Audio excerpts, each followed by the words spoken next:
If truth is relative, then truth is subjective. If truth is subjective, then truth is according to the individual. And if that's true, then you cannot appeal to math or logic, because there is no standard that says logic is true or math is true. There is no standard that says 1 + 1 is 2. What if someone else, in their subjective opinion, says 1 + 1 is 3? According to your relativistic worldview, then they would have to be correct in saying that.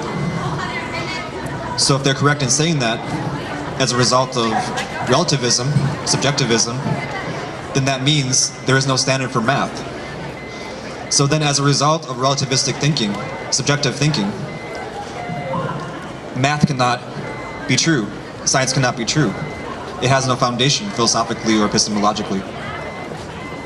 Furthermore, if you hold to an atheistic worldview, there can be no normative condition, a condition which you can describe as a norm as far as like psychologically, behaviorally, health-wise, because there's no absolute reference point to refer to as an authority for normal. Referring to majority conditions is ad populum fallacy.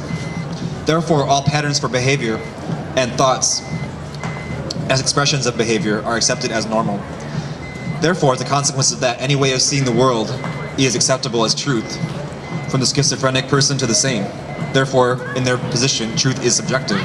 If truth is subjective, then math and logic are not absolutely true. They're only true if the individual accepts them into their worldview. Even so, they have been reduced to the result of an arbitrary choice. The consequence of truth being objective is that math and logic are objectively true. The consequence of truth not being objective is that math and logic are not objectively true. The atheist cannot refer to them as an authority because they're not absolute, and no one else would necessarily have to bow to that authority if truth is subjective.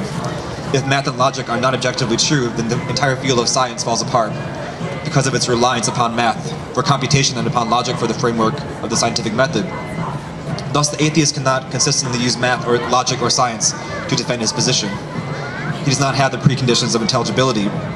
Any claim or so-called theory as a result of science, as such as evolution or atheism itself, would then have to be null and void.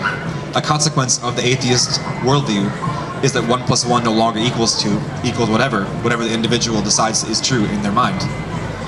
If the atheist insists that 1 + 1 equals 2, the preconditions of the worldview allow logical contradiction and subjectivism, so that I am allowed to interpret their saying 1 + 1 equals 2 as saying 1 + 1 equals 3. So you see, atheism does not logically work out. It has no logical foundation. You cannot build a philosophy of science, logic, and math upon the condition that there is no God, no ultimate authority, no standard to say that the reality you're experiencing is really even there or has any meaning. So why do you hold to an atheist position if you're holding to that position?